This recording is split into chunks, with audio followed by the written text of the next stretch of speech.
روزے کا بیان۔ بسم اللہ الرحمن الرحیم۔ حدیث میں ہے اللہ تعالیٰ نے بنی آدم کی نیکیوں کا ثواب 10 گنا سے 7 گنا تک مقرر کیا ہے۔ اللہ تعالیٰ فرماتے ہیں سوائے روزے کے کہ وہ صرف میرے لیے ہے اور میں خود اس کا بدلہ دوں گا، یعنی روزے کے ثواب میں 700 کی حد نہیں۔ اس سے روزے کے ثواب کا اندازہ کرنا چاہیے کہ جس کا حساب ہی نہیں وہ ثواب کس قدر زیادہ ہوگا، اور پھر یہ کہ خود حق تعالیٰ یہ ثواب مرحمت فرمائیں گے، فرشتوں کے ذریعے اس کا بندوبست نہیں ہوگا۔ سبحان اللہ، اللہ تعالیٰ کی طرف سے کتنی قدردانی ہے کہ تھوڑی سی محنت اس قدر نوازا جا رہا ہے، مگر یہ نہ بھولنا چاہیے کہ روزے کے یہ فضائل تب حاصل ہوں گے جب روزے کا پورا حق ادا کیا جائے گا۔ اس میں جھوٹ، غیبت اور تمام گناہوں سے آدمی بچے۔ بعض لوگ رمضان المبارک میں بھی نمازیں قضا کرتے ہیں اور بعض فجر کی نماز خاص طور پر قضا کرتے ہیں۔ ایسے لوگوں کو رمضان کی برکات حاصل نہیں ہوں گی۔ اس حدیث سے یہ شبیہ نہ ہو کہ روزہ نماز سے بھی افضل ہے، اس لیے کہ نماز کا تمام عبادات سے افضل ہونا دلائل سے ثابت ہے۔ اس حدیث کا مقصد صرف یہ ہے کہ روزہ بہت بڑا ثواب ہے۔ اس کے بعد فرمایا روزے دار کے لیے 2 خوشیاں ہیں، ایک خوشی اسے افطار کے وقت ہوتی ہے، دوسری قیامت کے دن ہوگی۔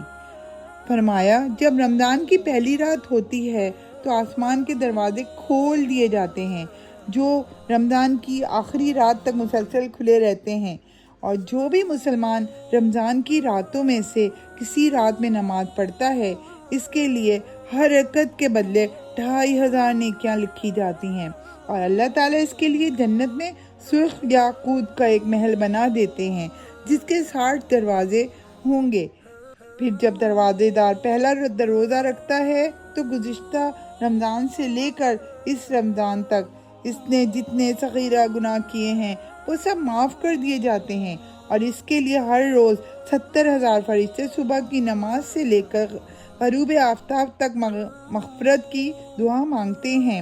اور رمضان کی راتوں میں جو نمازیں پڑھتا ہے ہر رکعت کے بدلے جنت میں اس کو ایسا درخت عطا کیا جاتا ہے جس کے سائے میں 500 برس تک سوار چل سکتا ہے۔ فرمایا شروع سال سے آخر تک رمضان کے لیے جنت سجائی جاتی ہے، اور بڑی بڑی آنکھوں والی حوریں شروع سال سے آخر تک رمضان کے روزے داروں کے لیے بناؤ سنگھار کرتی ہیں۔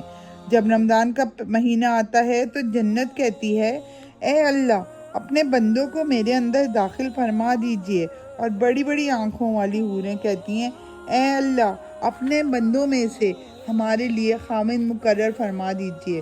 سو جس شخص نے اس ماہ رمضان میں کسی مسلمان پر تہمت نہ لگائی اور کوئی نشہ آور چیز نہ پی، اللہ تعالیٰ اس کے گناہ مٹا دے گا۔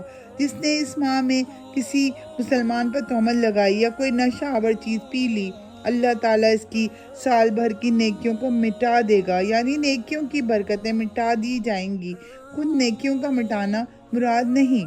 مطلب یہ ہے کہ بہت بڑا گناہ ہوگا۔ وجہ یہ ہے کہ مقدس ایام میں جس طرح نیکیوں میں ثواب زیادہ ملتا ہے اسی طرح برے اعمال کا گناہ بھی زیادہ ہوتا ہے۔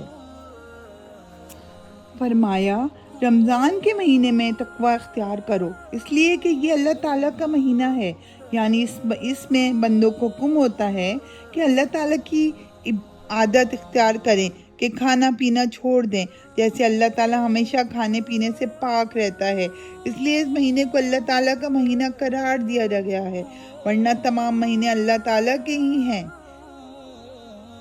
فرمایا اللہ تعالیٰ نے تمہارے لیے 11 مہینے رکھے ہیں جن میں تم کھاتے پیتے اور لذت اندوز ہوتے ہو، اور اپنے لیے 1 مہینہ مقرر فرمایا ہے۔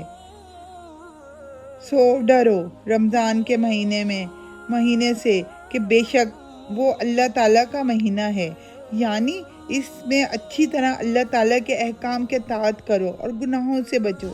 اگرچہ احکام کے اطاعت اور نافرمانی سے احتجاب ہر حال میں ضروری ہے، مگر مقدس ایام یا مقدس مقامات میں نیکی کرنے اور گناہ سے بچنے کا خاص اہتمام کرنا چاہیے۔ ان مواقع میں نیکی کا ثواب اور گناہوں پر عذاب زیادہ ہو جاتا ہے۔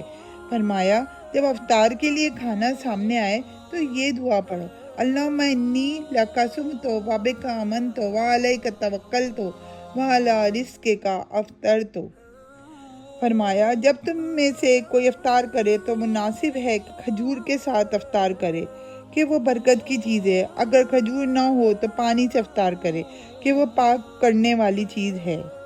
فرمایا جس نے 40 دن مسلسل صرف اللہ تعالیٰ کی رضا کے لیے روزے رکھے، اللہ تعالیٰ اس کی ہر دعا قبول فرمائیں گے۔ مطلب یہ ہے کہ روزہ رکھنے میں سوائے اللہ کی رضا کے اور کوئی غرض نہ ہو تو یہ شخص ایسا مقبول ہو جاتا ہے کہ اس کی ہر وہ دعا جو اللہ تعالیٰ کے نزدیک اس کے لیے بہتر ہوگی ضرور قبول ہوگی۔ حضرات صوفیہ رحمہ اللہ تعالیٰ نے بھی یہ چلہ نشینی تجویز فرمائی ہے کہ 40 دن تک تمام دینی تعلقات چھوڑ کر آدمی مسجد میں روزے کی حالت میں مصروف رہے۔ اس سے بہت فائدہ ہوتا ہے، نیکیوں کی قوت پیدا ہوتی ہے اور اس کی برکت سے اللہ تعالیٰ کی طرف سے خاص علوم عطا ہوتے ہیں اور خاص فہم سے نوازا جاتا ہے۔